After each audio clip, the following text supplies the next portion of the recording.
하나님께서는 이 땅의 모든 가정을 사랑하십니다. 또 모든 가정이 행복하기를 원하십니다. 각 가정에 대한 기대와 또 소망을 갖고 계십니다. 그리고 그 가정이 어떻게 행복할 수 있는지도 알고 계십니다. 말라기 시대의 이스라엘 백성들, 그 가정마다 참으로 많은 어려움들이 있었습니다. 그 가정들을 향한 하나님의 안타까운 마음들, 또 그들이 어떻게 해야 그 문제를 해결하고 회복할 수 있는지 오늘 본문을 통해서 하나님께서 말씀하고 계십니다. 그 말씀의 세계로 여러분을 초대합니다.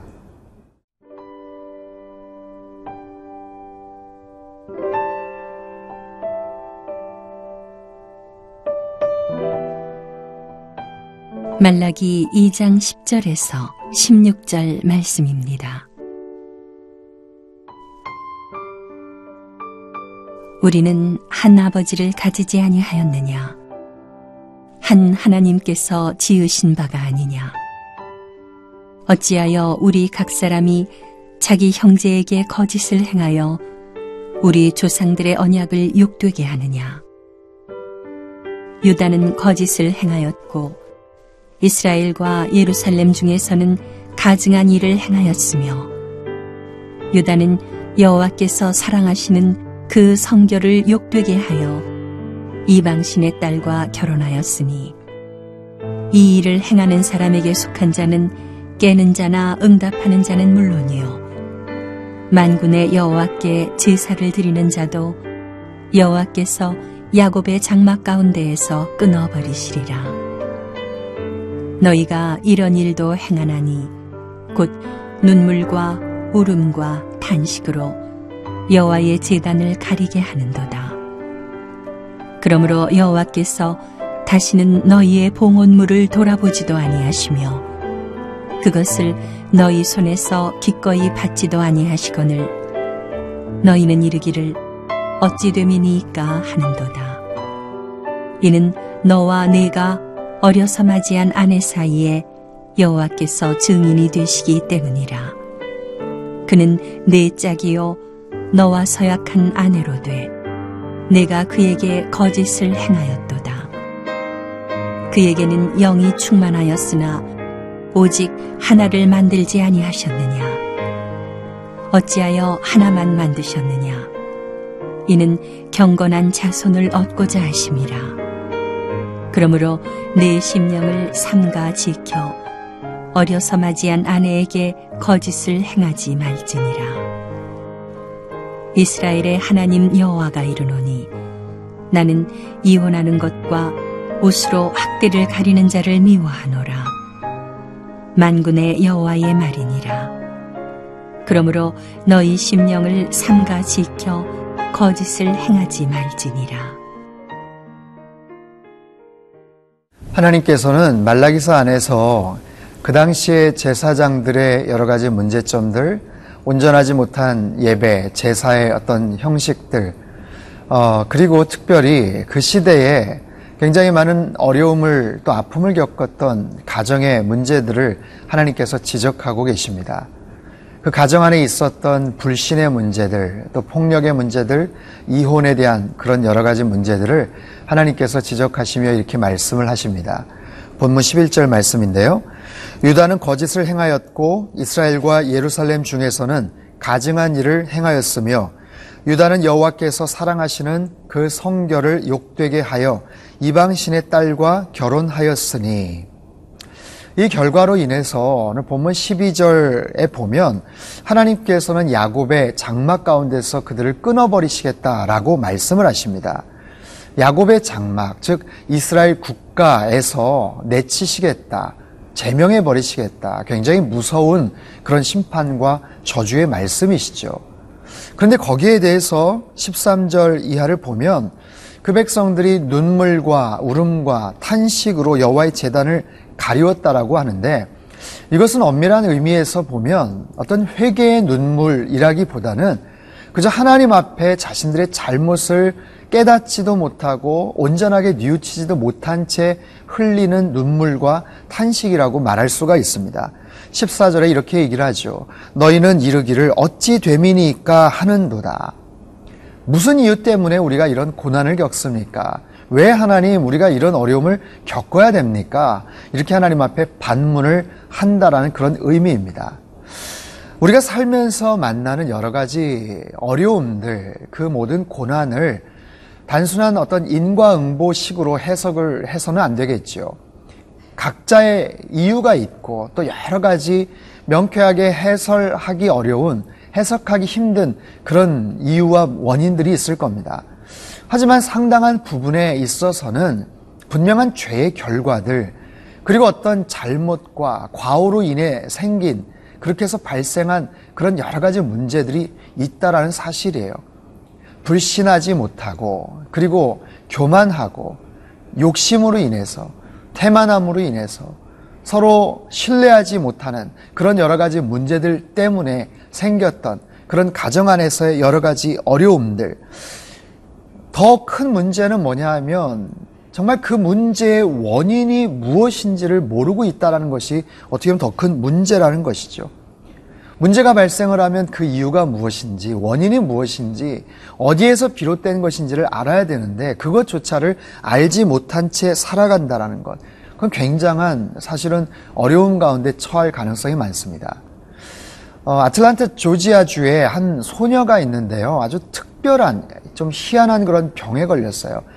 이 소녀는 통증을 느끼지 못하는 그런 병에 걸렸습니다. 그래서 습관적으로 입술을 물어뜯고 손톱을 물어뜯는 그런 버릇이 있는데, 통증을 느끼지를 못하다 보니까 자기에게 어떤 문제가 있는지를 철철 흘리는 피를 통해서 아는 거예요. 뜨거운 물에다 손을 담갔는데도 그것이 아픔을 느끼지를 못하니까 굉장히 심각한 그런 어려움 가운데 처하고 나서야 그런 상황을 알게 되죠. 그래서 그 소녀의 어머니가 한 방송사에 나와서 내 딸이 고통을 느낄 수만 있다면, 통증을 느낄 수만 있다면 정말 무슨 일이라도 다 하겠다라는 그런 하소연을 한 것을 본 적이 있습니다. 사랑하는 성도 여러분, 죄를 깨닫게 되는 것도 은혜라는 것을 우리는 알아야 됩니다. 하나님께서는 우리의 삶의 여정 속에서 무엇이 죄고 무엇이 원인이다라고 하나님께서 말씀을 하세요.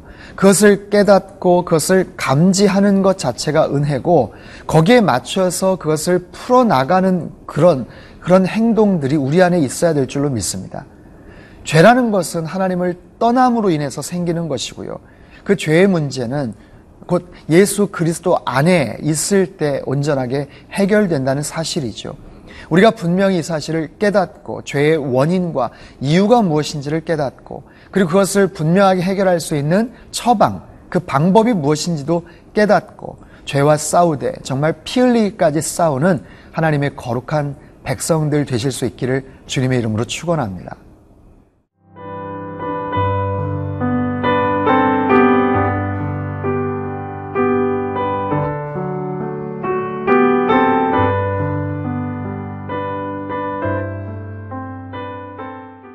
오늘 본문 안에서 하나님께서는 가정의 깨어짐, 이혼에 대한 부분들을 경고하시고 권면하십니다. 이혼이라는 것은 결혼에 대한 서약, 그 약속이 깨어지는 것이죠. 그 언약이 파기되었다는 그런 의미입니다. 인간의 일생에 있어서 가장 중요한 세 가지 사건을 꼽으라면 아마도 탄생, 결혼, 죽음이 아닐까 싶습니다. 그런데 그 탄생과 죽음은 사실 우리의 의지와 선택과는 전혀 상관이 없이 일어나는 일이죠. 오직 한 가지, 결혼만큼은 전적으로 우리의 의지와 선택과 결정에 의해서 이루어지는 그런 일입니다.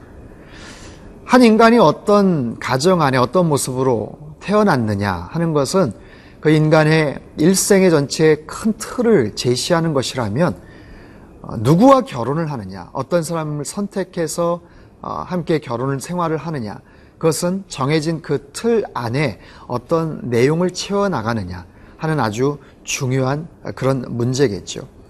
그렇게 중요한 결혼은 오늘 본문 14절에 보면 하나님이 증인이 되셨다라고 말씀을 하세요. 하나님께서 친히 증인 되신 그런 거룩한 언약, 그 서약이 깨어지는 거예요. 거짓을 행했다라고 말하는데, 왜냐하면 여러 이유 중에 이방 여인과의 결혼을 위해서 그 당시 이혼을 하는 그런 경우들도 있었다라고 말을 합니다. 하나님께서는 그런 죄악에 대해서 싫어하세요. 그리고 경고하십니다. 그 가정 안에서 벌어졌던 불신의 문제, 또 폭력의 문제, 어떤 이혼에 대한 그런 문제들을 하나님께서 왜 안타까워 하시느냐 하면, 하나님께서 그 가정을 만드셨기 때문에 그래요.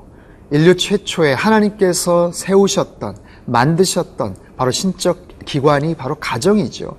그렇기 때문에 당연히 그 가정을 향한 하나님의 분명한 목적과 의도가 있어요. 오늘 보면 15절인데요. 경건한 자손을 얻는 것이다 라고 말씀하세요. 아름답고 경건한 자손을 이루는 것, 그렇게 해서 생육하고 번성해서 하나님의 나라를 구축해 나가는 것, 하나님께서 기뻐하시는 그 나라의 주인공이 되는 것, 책임있게 경건하게 신실하게 살아가는 하나님의 귀한 자손들을 계속해서 양산해내고 만들어가는 것, 그것이 가정을 향한 하나님의 거룩한 비전이자 그런 소망이죠. 그런데 그 부분이 잘못된 죄악과 왜곡된 가정 안에서 여러 가지 문제로 인해서 깨어지게 되었다라는 거예요. 특별히 그 가정 안에서의 불신, 특별히 거짓된 모습을 구체적으로 지적하고 계십니다. 거짓이라는 것은요, 참의 반대말이죠. 이 거짓은 진실하지 않다는 거예요. 특별히 거짓은요, 사단이 가장 강력한 무기로 사용할 수 있는 도구이기도 하고요, 또 사단이 가장 은밀하게 숨길 수 있는 하나의 도피처가 되기도 합니다. 사단은요, 이 거짓을 통해서 그 세력을 은폐시키고 또 숨기기도 합니다. 일단 그 거짓이 어떤 자리를 잡으면 사단은 웬만해서 그 자리를 놓치지 않아요. 어떤 관계 가운데, 직장 안에서, 내가 일하고 또 생활하는 그런 모든 영역 속에서 굉장히 작더라도 그 거짓의 공간과 장소가 일단 형성이 되면 사단은 그것을 웬만해서 놓치지 않습니다. 그것을 계속해서 구축하고 키워 나가죠. 확장시켜 나가죠. 어떤 의미에서 이 거짓된 장소는 강도의 구렬, 강도의 소굴과도 같습니다. 사실 강도의 소굴, 그 장소 자체는 크게 악하다고 말할 수는 없어요. 그러나 그 장소에서 모여서 무엇을 하는가? 새로운 아이디어를 내고 더 큰 악을 기획하고 또 계속해서 그 악을 양산해낼 수 있는 하나의 공간으로 자리매김을 하죠. 그렇기 때문에 그 거짓된 공간이 우리 안에 있다라는 것, 특별히 가정 안에 있다라는 것은 굉장히 위험하고 어려운 가정생활을 만들 가능성이 많습니다. 사랑하는 성도 여러분, 우리 안에 어떤 모습의 거짓된 공간도 자리 잡지 않게 하시기를 바랍니다. 특별히 가정 안에서 또 직장 안에서 여러분 맺는 모든 관계 안에서 사단의 올무가 되고 사단의 어떤 전진 기지가 될 수 있는 그런 거짓된 공간이 있다면 사정없이 그 모든 것들을 부숴버리십시오. 예수 그리스도의 이름으로 파쇄해버리시고 참된 진리의 공간, 생명의 공간, 하나님의 은혜와 회복의 놀라운 역사가 일어나는 그런 아름다운 공간으로 그것을 만들어 나가실 수 있기를 주님의 이름으로 축원합니다. 기도하겠습니다. 하나님 아버지, 이 땅에 많은 가정들이 참 아파합니다. 또 힘들어합니다. 사단은 그것을 계속해서 공격을 하고 괴롭힙니다. 하나님, 이 땅의 가정들을 지켜주시고 긍휼히 여겨 주옵소서. 특별히 거짓된 공간과 그 모든 장소가 우리의 삶의 영역 가운데 깨끗하게 사라지게 하시고 주님을 온전하게 신뢰하고 찬양할 수 있는 진리와 생명의 공간들이 우리 안에 날마다 더욱더 확장될 수 있도록 주님 역사하여 주옵소서. 귀하신 예수님의 이름으로 기도합나이다. 아멘.